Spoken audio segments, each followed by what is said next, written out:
Welcome everyone, and thank you for joining this ERA e-seminar, which will be today about the checkpoint inhibitors after kidney transplantation.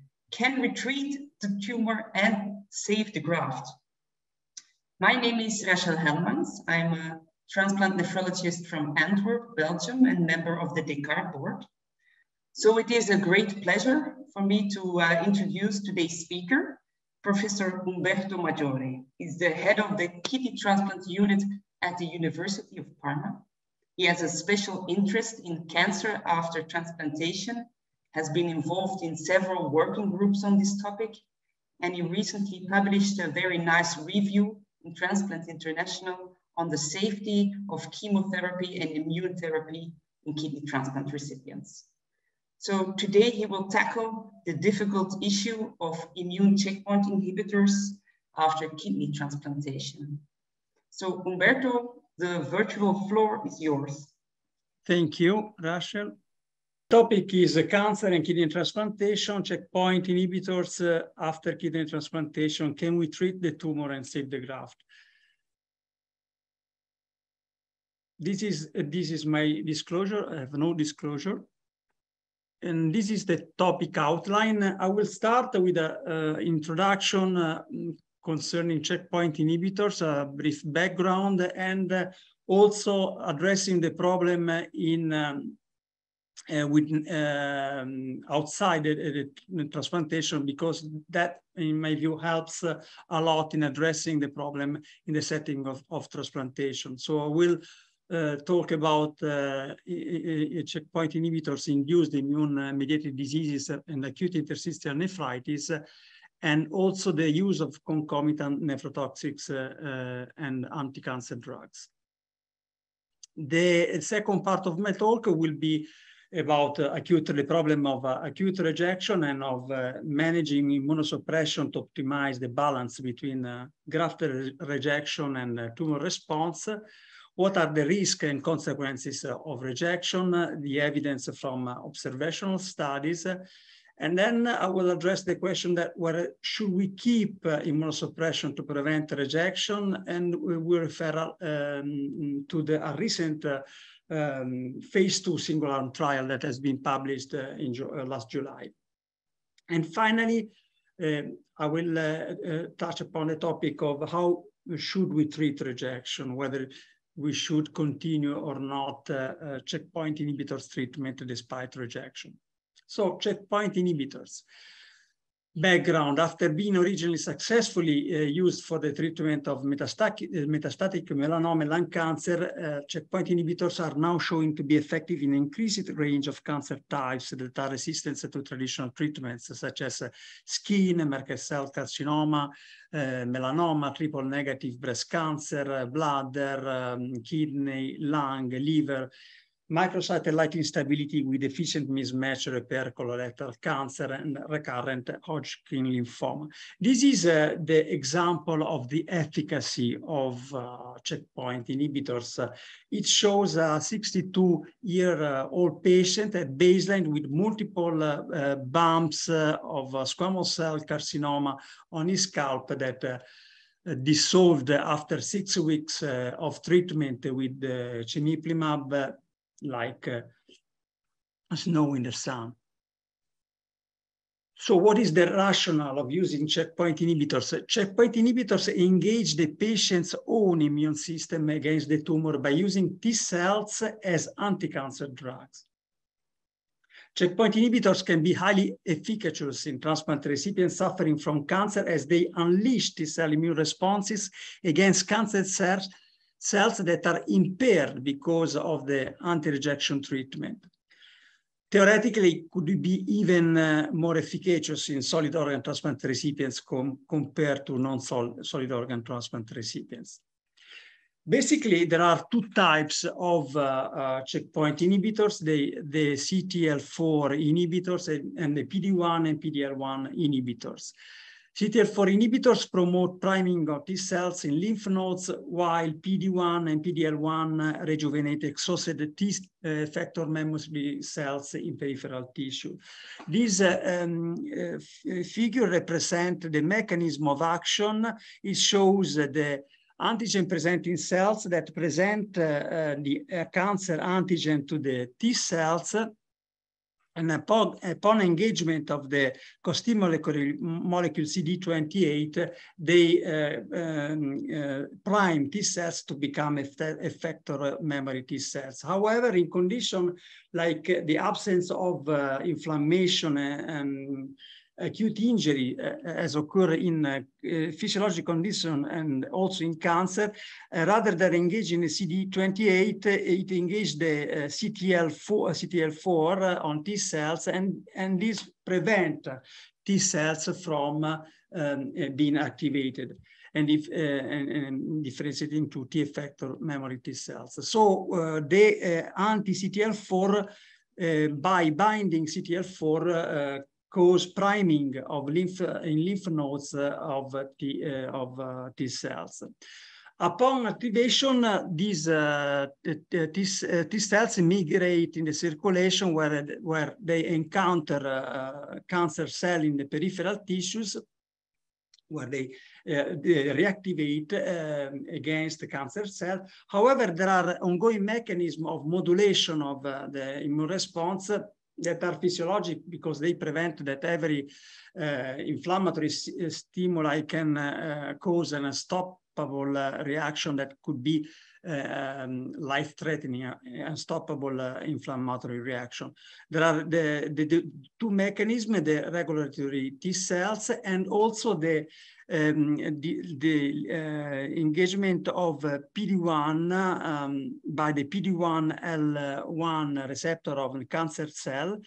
This interaction causes the T cells to be exhausted. So the anti-PD-1 and anti-PD-L1, by blocking this interaction, rejuvenate exhausted T cells in tissues. Those are both of those are mechanisms for maintaining tolerance against the self-antigens. In fact, the side effects of checkpoint inhibitors are basically immune-mediated, are autoimmune disease. This slide represent the several case reports of side effects. I will not go through all these side effects. In the slides, the organs represent what is involved in these autoimmune diseases, and the largest, the organ, the most common is the effect. However, very common effects are skin reactions such as rash, inflammatory dermatitis, bullous dermatosis, colitis, pneumonitis, also systemic disease with fever. There are, however, some very rare autoimmune diseases such as encephalitis and myocarditis, which can be fatal. And of course, kidney disease. Overall, more than half of the patients develop some immune reaction after treatment with checkpoint inhibitors. How do these immune-related adverse effects are treated? The treatment is summarized by these slides, which shows the different autoimmune diseases that can be caused by checkpoint inhibitors, and from the inner circle to the outer circle, there is the first-line therapy, and then other option, and then option to avoid. You can see from the orange circle that almost all these diseases, these adverse events, are usually treated with steroids, and then there are additional possibility for those who do not respond with other drugs or plasma exchange. This is a case of a patient with one of the most dangerous side effects, that is myocarditis. The severity of myocarditis, which appeared after treatment with nivolumab, is reflected by the increase in troponin T levels, huge increase. This increase did not respond to the intravenous administration of pulse steroids, which is represented by the tall blue bars. They did not respond to plasma exchange that are represented by the arrows, which decreased in the bottom part of the slide, the levels of nivolumab. The troponin E decreased only after they treat the patients with abatacept, which is a CTLA-4 agonist, whereas ipilimumab is a CTLA-4 antagonist. One of the most important side effects of checkpoint inhibitors is acute interstitial nephritis. Acute interstitial nephritis in the native kidneys occurs usually after a median of 3 months after starting treatment and a median of 3 weeks after the last dose of checkpoint inhibitors.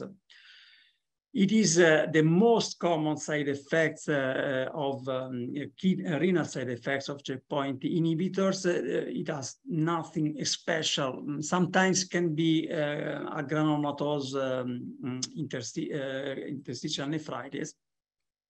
And usually it responds to the administration of steroids with complete recovery in the majority of the cases. This is the guideline about the treatment recommendation for acute interstitial nephritis in the native kidneys. The treatment is stratified according to the severity of kidney injury in 4 grades, as for every adverse effect with anti-cancer drugs. We can basically think about G1, G2, and G3 and 4 as a stage 1, stage 2, and stage 3 AKI. So for minor increase in creatinine, the recommendation is to temporarily holding checkpoint inhibitors. Whereas for increase of 2 times up to 3, say, milligram percent creatinine is to administer 0.5 to 1 milligram per kilo prednisone. And if worsening occurs, to increase the dose, but in this case, checkpoint inhibitors should be permanently discontinued. If instead there is a benefit of the treatment with steroids, they can be tapered over 4 weeks. And if it is G2, that is creatinine less than 3, the resumption of checkpoint inhibitors can be considered if steroids can be tapered below 10 milligrams of prednisone. For more severe acute kidney injuries, the recommendation is to permanently discontinue checkpoint inhibitors and to start higher doses. What is the recommendation for the follow-up? So if it is G2 and it resolves completely, you can taper steroids for over 4 weeks, and the same for increase of creatinine above, say, 3. But in this case, you should not restart checkpoint inhibitors. If, in contrast, the elevation persists despite steroids after 7 days with grade 2, that is creatinine less than 3, more than 3, or even higher, or dialysis dependence after 3 to 5 days or less, more than 2 days respectively, the recommendation is to start other drugs, other immunosuppressive drugs that basically they are the anti-rejection drug because they include calcineurin inhibitors, the options, I mean, include mycophenolate, azathioprine, and in addition, cyclophosphamide and infliximab. In these patients, sometimes we have also to deal with other nephrotoxic drug. For instance, for the treatment of the advanced lung cancer, in the case of non-small cell lung carcinoma, there is the option of treating with pembrolizumab plus platinum-based agents, either cisplatin or carboplatin and pemetrexed.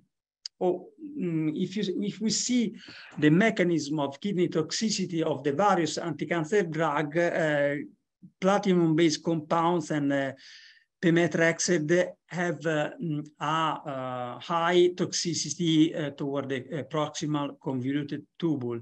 What they cause? They cause necrosis as a result of their transport through tubular cells, induction of mitochondrial injury, oxidative stress, and activation of apoptotic signaling pathways. So they basically cause acute tubular necrosis.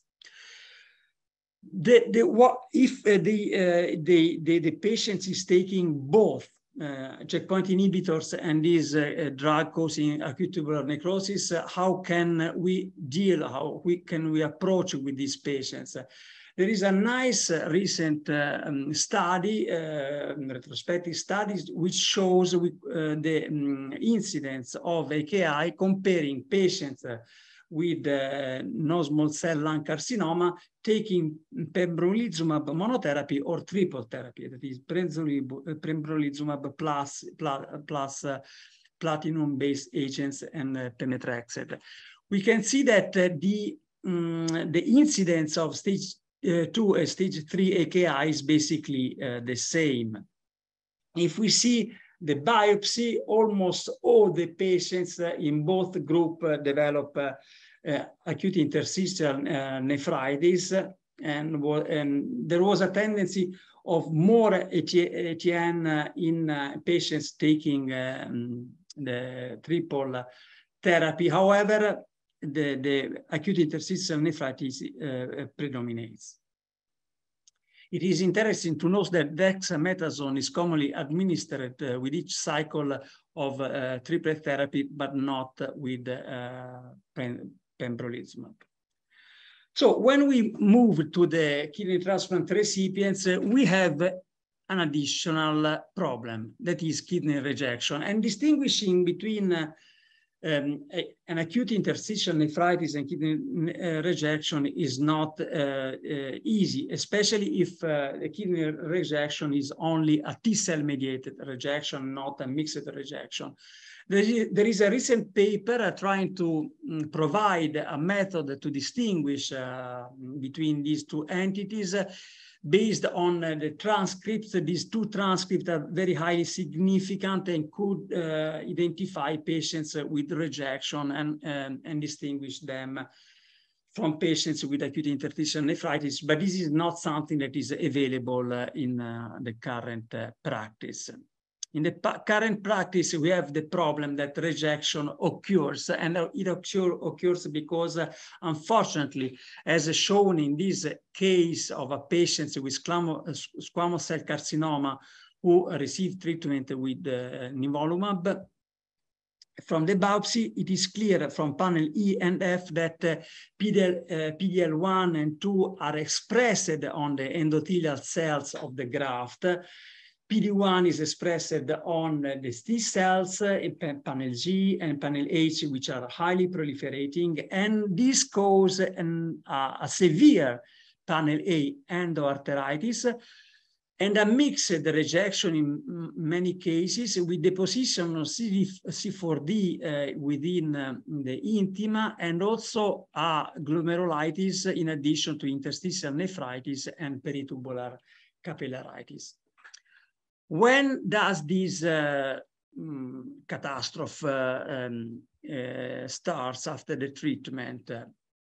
This is a large study, a multicentric study on kidney transplant recipients, and it shows the frequency with this histogram of acute kidney failure after the treatment with checkpoint inhibitors. And it shows that there is a peak of incidence after 1 to 3 weeks of treatment. It is earlier than it occurs with acute interstitial nephritis in non-transplant recipients. However, rejection can occur at any time after the treatment. What is what are the implication of rejection besides the fact that it is a threat for the graft? The problem is that rejection, as shown by this series of patients where the bar represents patients and the double exclamation marks represent rejection, the cross death, and the black bar, shaded bar, is when the treatment was continued and becomes white when it was stopped. You can see that in the three patients at the bottom, after after the onset of rejection, checkpoint inhibitors were discontinued, and not shown here, the steroids were given to every patient. So, as summarized by this meta-analysis, one of the problems with rejection is that it causes usually checkpoint inhibitors discontinuation. But in fact, over 40% of the cases of checkpoint inhibitors discontinuation in kidney transplant recipients are caused by graft rejection.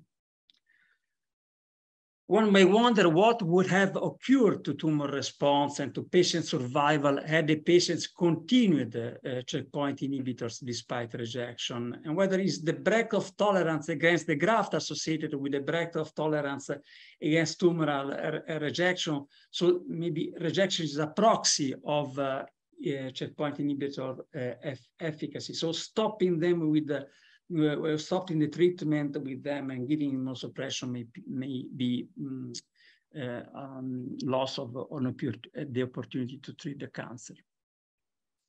So what is the net effect of the rejection? This is summarized by this meta-analysis, and what is meta-analysis says that the effect of rejection on patient survival depends on the type of solid organ transplantation. If we look at to the left, we have the patients with the kidney transplant recipients.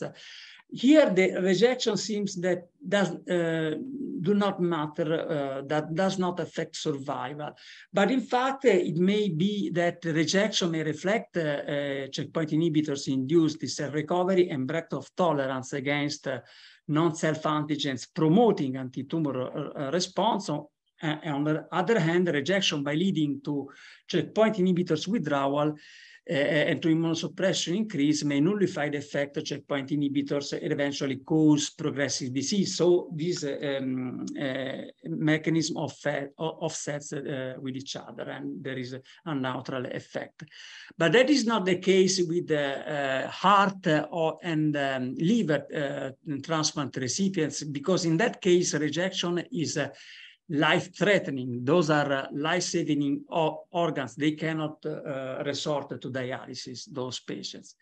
And in fact, if we compare the rejection response and death rate in kidney, liver, and heart transplant recipients, despite the fact that kidney transplant recipients have the highest rate of rejection, they have the lowest mortality rate.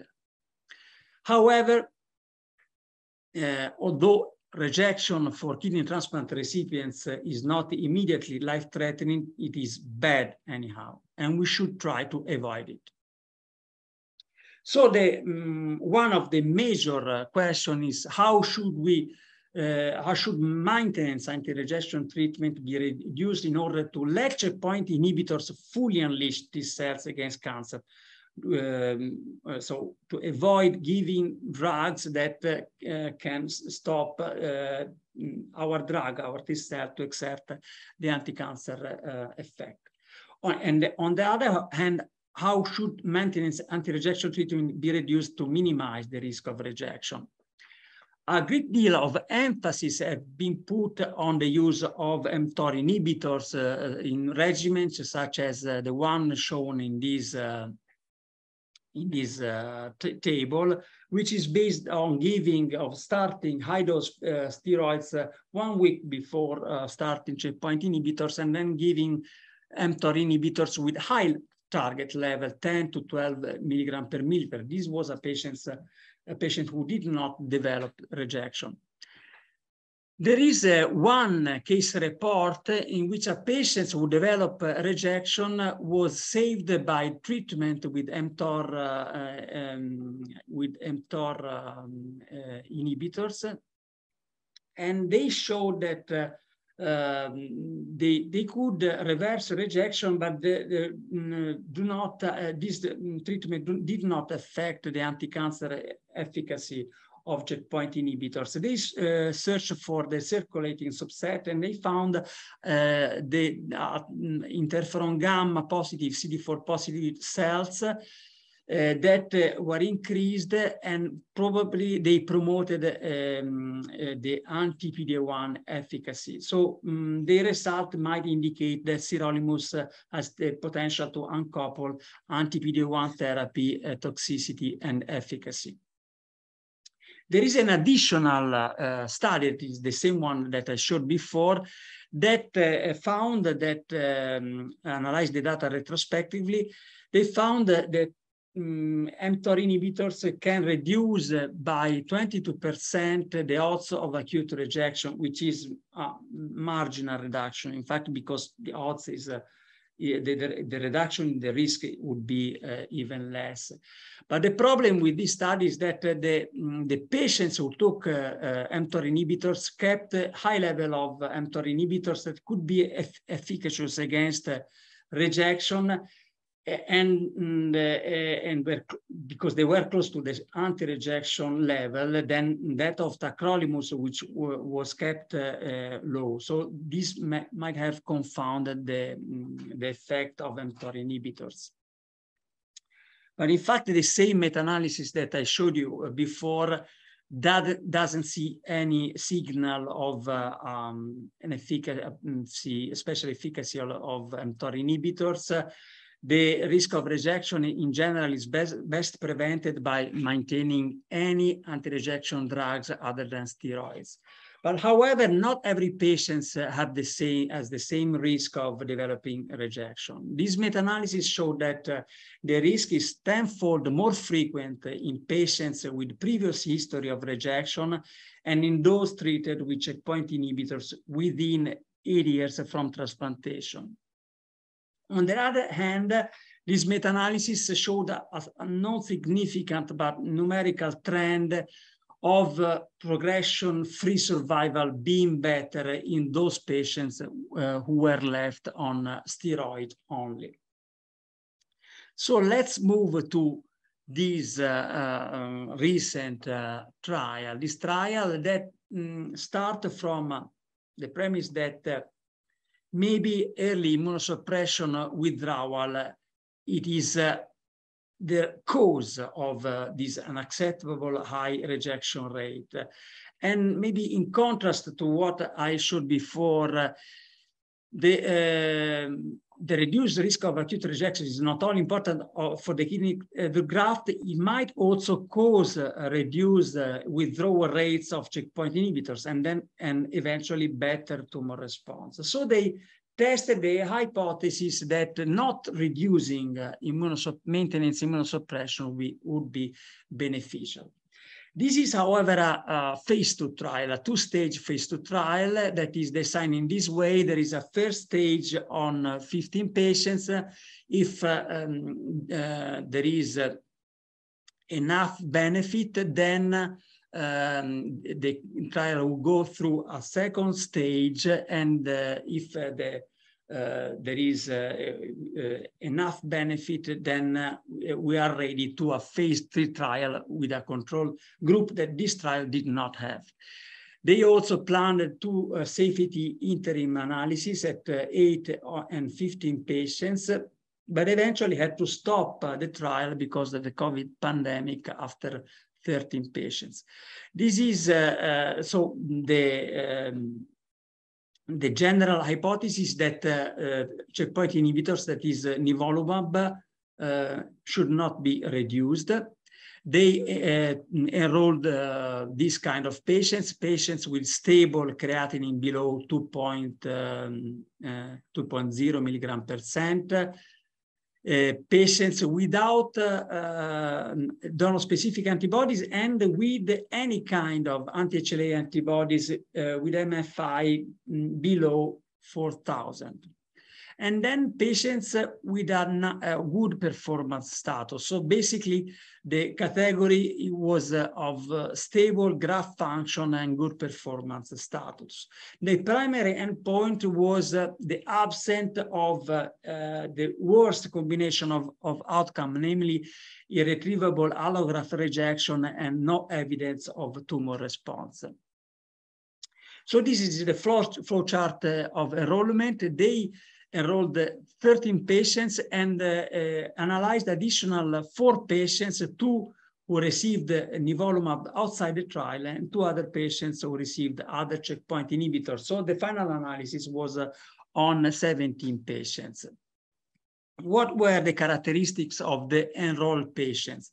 They were mainly patients with head and neck cancer. Patients with 60% of them had distant metastasis, and most of them were enrolled a long time after transplantation. So basically, the enrolled patients had a low immunological risk, and most of them had received a first-line chemotherapy.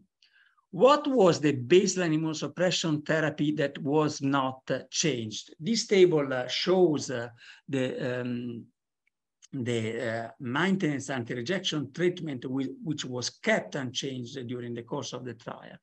However, we can see that only 1 out of 3 patients were on triple immunosuppression, the standard regimen. The tacrolimus level were on average low, it was on average 5. Mycophenolate dose was the daily dose was 500. There were only 3 patients on everolimus with levels that were below the target in the Transform trial. So these patients had were in fact taking low-level standard immunosuppression. What were the results? So the trial was stopped early. The median infusion were 3. The median follow-up 28 months. The trial had very good result. No patients had this kind of worse outcome, that is irretrievable allograft rejection, along with no tumor response. 0 patients out of the 17 patients. And there were no treatment-related deaths and treatment-related serious adverse effect. The distribution of this effect, lymphopenia, fever, anemia, was similar to the general population. 3 had increased creatinine level. 2 of them developed rejection, that is 12%, a low incidence of rejection compared to the previous meta-analysis. 1 of them responded to the treatment, which was a very strong treatment with thymoglobulin, which basically cause depletion of T cells, including the anti-cancer T cells, pulse steroids, and plasma exchange to remove checkpoint inhibitors using 1.5 plasma volumes for 5 sessions in the patients in which it was successfully treated. The proportion of complete response was very good. 24% of partial response was basically 30%. That is, more than half of the patients had either complete or partial response, which is comparable to the standard population. Another nice finding from these studies, it was basically a retrospective analysis, is that they collected the CXCL10, which is a urinary chemokine that is secreted upon stimulation with interferon gamma, which is the cytokine of rejection. So CXCL9 is a early biomarker of ensuring rejection. This plot compare the time course of CXCL10 in the two patients who developed rejection in the other patients. So in the two patients, they had this urinary biomarker, a steep increase that did not occur in patients who did not develop rejection. These patients was the other patient with increased creatinine. However, he lost the graft after neurological procedure because of bleeding. So this could be a nice biomarker for early recognition of rejection. The author conclusion, the interpretation is of the finding is the maintaining baseline immunosuppression before treatment with an immune checkpoint inhibitors in kidney transplant recipients might not affect expected efficacy and might reduce the risk of allograft rejection mediated by immune checkpoint inhibitors. So the last few slides of my talk is some comment about how should we treat rejection. Maybe the most efficacious strategy is the one that it was used in this study, that is depleting T cells, including anti-cancer T cells, plus steroids, removing the checkpoint inhibitors. But probably this treatment completely nullifies the anti-cancer effect of checkpoint inhibitors, and those were two patients who had the initial response to checkpoint inhibitors. This is one first consideration. The second of the three comments that I would like to make is that checkpoint inhibitors clearance is not affected by dialysis. If the patients end up in dialysis, you can continue checkpoint inhibitors because the clearance, they are antibody, the clearance has nothing to do with renal function. It depends on binding to FcRn receptor on endothelial surfaces. There is some sort of recycling. However, other clearance occurs because of endocytosis within the target cells, so the larger the burden of the tumor, the larger the clearance. A minor proportion may be caused by elimination by antibodies against checkpoint inhibitors. However, nothing to do with kidney clearance. So there is end-stage kidney disease, dialysis, hemodialysis, peritoneal dialysis do not affect pharmacokinetics of the drug. No effect at all. In fact, this is a recent review on the systematic review on checkpoint inhibitors in dialysis patients, and it shows that on 98 patients on dialysis, 1/3 of them being renal cell cancer and 1/4 urothelial cancer. Basically, they had, and 18 of them were kidney transplant recipients who end up on dialysis. However, basically, why they were on dialysis, they develop the same adverse effect that can be found in the general population, anemia, skin disease, colitis, and the response was similar to the response found in the general population, 30% with stable disease, complete remission, partial remission, and stable disease in more than 50% of the patients. So if the patients end up on dialysis, you can continue with checkpoint inhibitors. The third comment that I would like to make is that it comes from the experience in dialysis patients, from the case reports on, for instance, these dialysis patients who had previously a failed kidney transplant recipients. He did not take any immunosuppressive drugs, and after being treated with checkpoint inhibitors for renal and urothelial cancer. After 4 weeks, he developed hematuria, allograft pain, malaise consistent with the graft intolerance syndrome. This is the CT scan showing an enlarged right lower quadrant allograft with patch enhancement and perinephric straining. The graft has to be removed. So if you leave the graft in place with no anti-rejection treatment, the treatment with checkpoint inhibitor may eventually require graft nephrectomy. So this is my last slide. So if you treat rejection effectively, you may nullify the checkpoint inhibitors activity and stop a process that can induce complete or partial remission, which usually long-standing.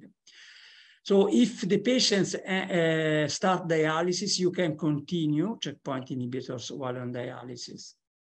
And if you, why not consider graft nephrectomy as a treatment for rejection in these patients? One possibility could be to withdraw or reduce checkpoint inhibitors before or during the treatment, and in case of severe rejection, perform graft nephrectomy and continuing checkpoint inhibitors. That would allow continuing checkpoint inhibitors therapy rather than withdrawing it in patients who are developing strong tumoral response. And this strategy seems feasible since it has been recently shown that can be safely administered, checkpoint inhibitors can be safely administered in dialysis patients.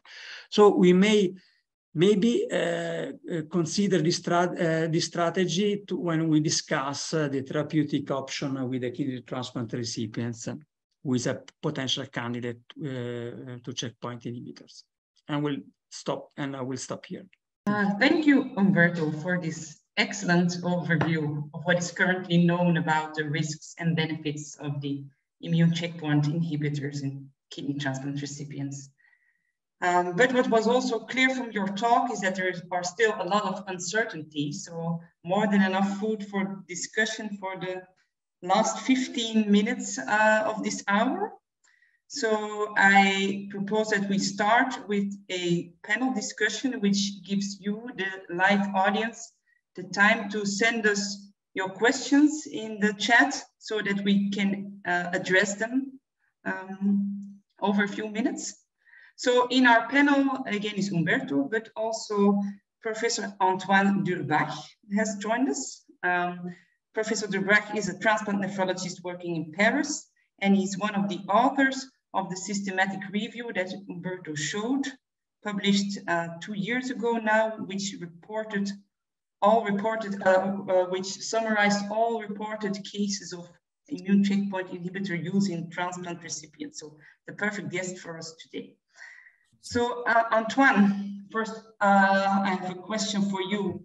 So this cancer treatment is really booming. So it's just a matter of time before all of us nephrologists will have to face these difficult discussions on the use of these drugs in our own patients. So what would you advise us to do in such situations before we let the oncologist start the therapy?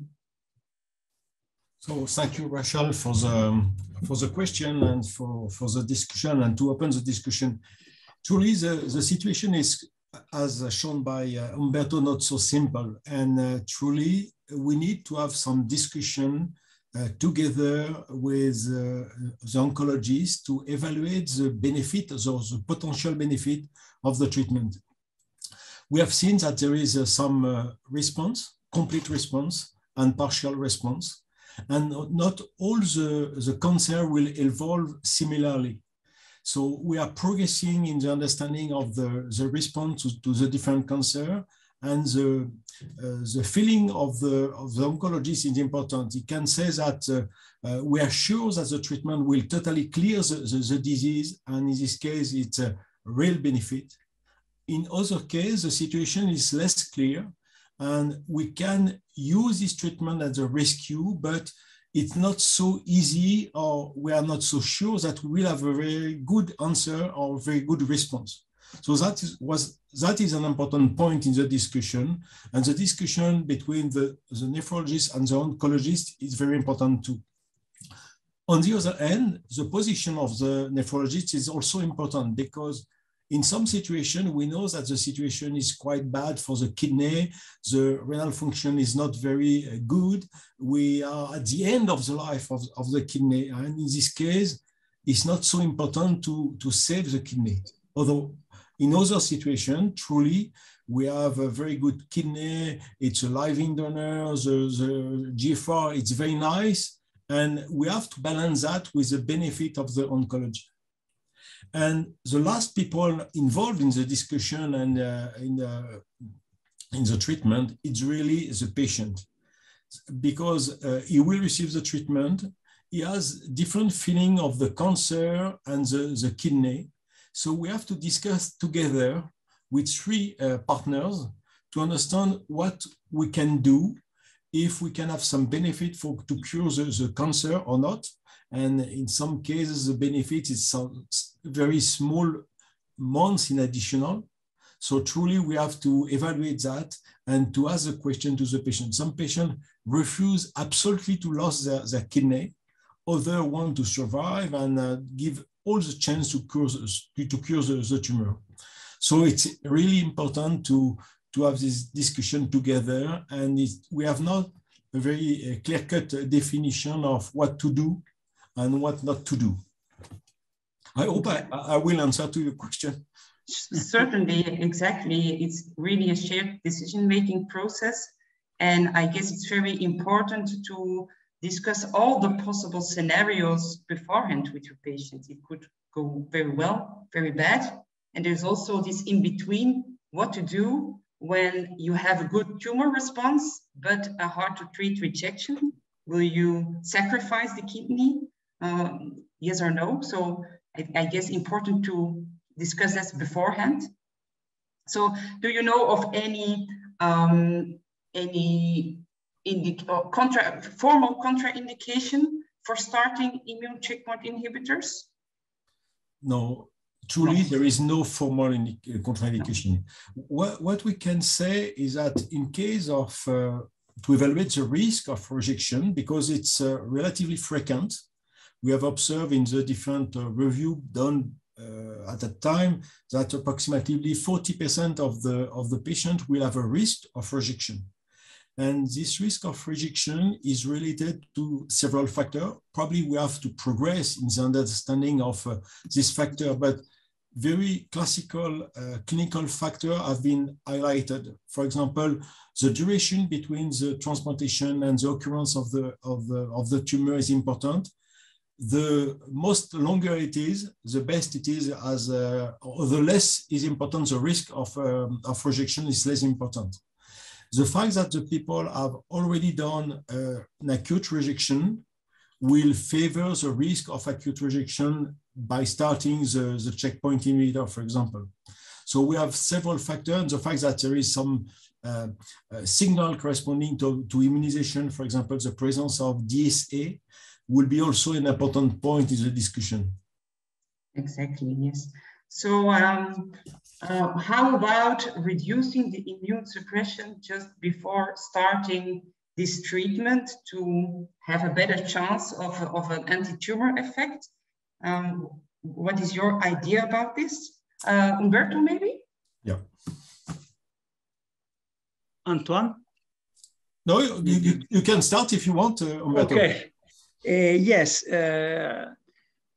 So we have to base our comments on the available evidence, and we have this small single-arm study showing very good results obtained without changing the baseline maintenance immunosuppression. However, as I highlighted in my presentation, those patients, because most of them already had received first-line chemotherapy, had their immunosuppression already reduced. So I think that if it depends on on the immunosuppression treatment that that the patient is taking. That maybe immunosuppression treatment with low levels of tacrolimus and steroids may be kept unchanged, but if you have a triple immunosuppression with a standard level of tacrolimus, that should be reduced. I mean that this trial do not support a standard immunosuppression regimen in these patients. That is what can be inferred from this study, in my view. Umberto and Rachel, there is a question in the Q&A, and the question is in this line: would you consider to change the treatment and with the maintenance of immunosuppression by switching from a calcineurin inhibitor to a mTOR inhibitor, since it has been demonstrated that there is some anti-tumoral effect? So is it an option, or have we to maintain the patient with exactly the same treatment as before, because we know that he is in a stable situation? Perhaps, Rachel, can you comment on that? Well, it's a very good but very difficult question to answer. We really don't know that. I know. There are always risks in changing the immune suppression. Switching from a CNI to an mTOR inhibitor has been shown in the past to increase the risk of rejection. But there are for now, I think it's low quality evidence to suggest that the mTOR inhibitors would be somehow a bit protective against rejection in this setting, but I think it's far too early to tell.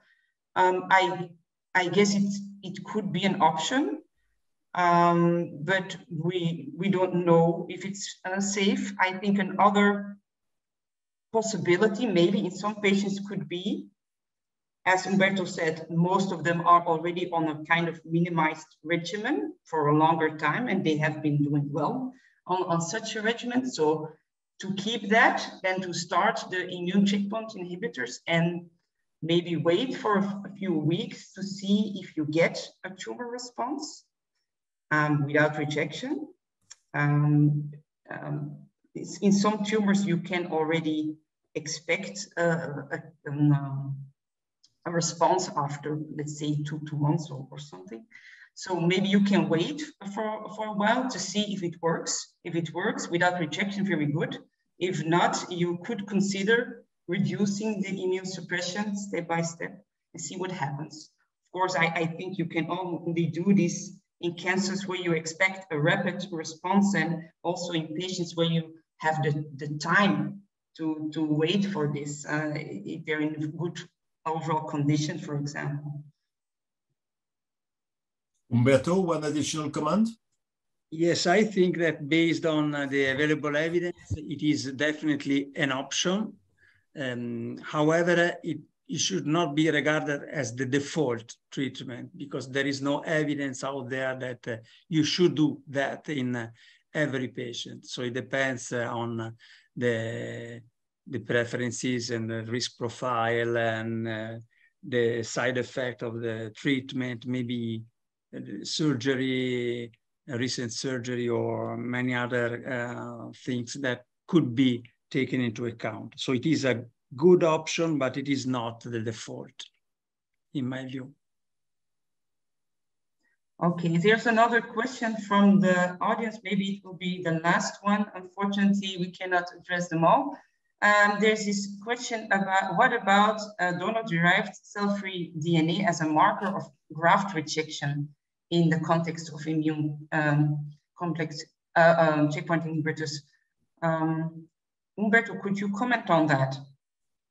Yes, I think that that is definitely a good biomarker. That is, with respect to CXCL10, is already available in most centers. So it is a marker of kidney injury, which is regarded an early marker. So it is. It could be used theoretically. I'm not aware of any study published on the use of this marker in the setting of checkpoint inhibitors treatment. So I think that it is. I would, if I would have donor-derived DNA available at my hospital, I would use it as an early biomarker before the increase in creatinine that usually occurs with a very severe form of rejection. So yes, it is a good potential good option. Mm-hmm. Can I add something else? In addition, it's true that Umberto said that most of the patients now are treated with multiple treatment, with a combination of checkpoint inhibitor plus different drugs, and the mechanism of the toxicity is quite different for the kidney. And this type of biomarker could help physician to understand whether it's more an immune effect or immune injury as compared to a direct toxic injury. So we have to evaluate these different markers in this different situation, but truly it could be some help to identify the immune injury for the kidney, for example. Okay. So, we have almost come to the end of this e-seminar now. I think we all learned a lot. One of the most important messages from this session that I will take home is that when a new checkpoint inhibitor is proposed to a transplant patient, first get all facts straight, consult with the oncologist, what is the expected benefit, and then talk through all the scenarios with your patient beforehand. So before we leave, I would like to thank Umberto and Antoine again for making this a very insightful e-seminar, and I thank the audience for listening and participating. I hope this session made you all hungry for more ERA seminars. Well, the good news is the next working group e-seminar titled The Role of Complement in Glomerulonephritis, Are Novel Therapies Ready for Prime Time? Organized by the ERA Immunonephrology Working Group is already scheduled on September 20th. So thank you again and have a pleasant evening. Bye-bye.